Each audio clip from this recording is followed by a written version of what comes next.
What is going on, everybody? Welcome back to the Hybrid Network as we dive once again back into the DC Extended Universe, setting our sights on Arthur Curry, otherwise known as Aquaman. While the King of Atlantis will be making a huge splash on the silver screen in the forthcoming Justice League movie, it's more so his solo movie that we're looking to today. There's not a whole lot of details about the exact story of the film, though with Black Manta and Ocean Master in the mix, it's safe to assume it's going to be one hell of a battle for King Orin, but these may not be the only villains we'll be seeing in the film. A few weeks ago, Superhero News along with several other sites were reporting that there were certain creatures present within the film, that they were bipedal, humanoid creatures with fins, large heads and eyes, and very sharp teeth. Many Aquaman fans will note that this description is very similar to the Trench, a group of ancient creatures that live within the trench of the Mid-Atlantic Ridge, the descendants of one of three surviving kingdoms of Atlantis after its former ruler, Atlan, used his power to sink the prosperous city beneath the ocean's depths. While Atlantis flourished under the rule of the descendants of Orin, Atlan's brother, the Trench evolved into beings more suited to the cold and deep depths of the ocean.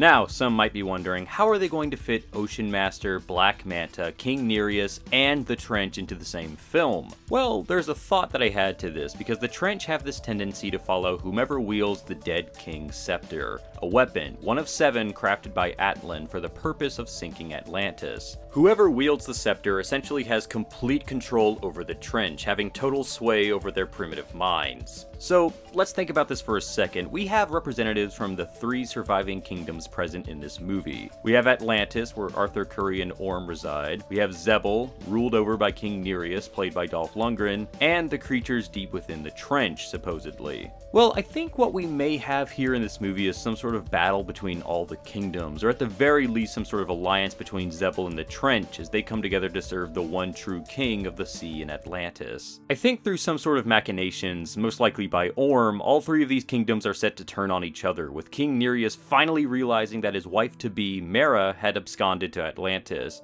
and the Trench following whomever wields the dead king's scepter. And that's where I think Black Manta could come into play. Normally Manta would have his Manta-men with him at his call, but to maybe update the idea and maybe to bring more of a period epic feel to the movie, I'd be willing to bet Black Manta manages to obtain the dead man's scepter, using his control over the Trench to wage war with Atlantis, perhaps even making a deal with King Nereus to join him in exchange for getting Mera back to Zebul. Now, whether Orm is behind these machinations, which is most likely, or not, I think it'd be pretty neat to see one of Aquaman's greatest villains, in his greatest act of revenge, literally bring down his kingdom, using the ocean and the other Atlanteans against him. Maybe Manta even promises the other factions to raise the true King Atlan from a watery grave. Yeah, he wouldn't mean it, of course. He just needs their help to kill Aquaman, but it's the only way to ensure their loyalty to the attack. But, what do you guys think? Do you think the Trench will be used as an army to fight for Manta, or do you think that perhaps they play a more central role in the movie to come? Do you even think that they're going to be in the movie? Let me know in the comments down below, and be sure to stay subscribed to the Hybrid Network to stay up to date with all of our content as it comes out. My name is Luke, and I'll catch you guys next time.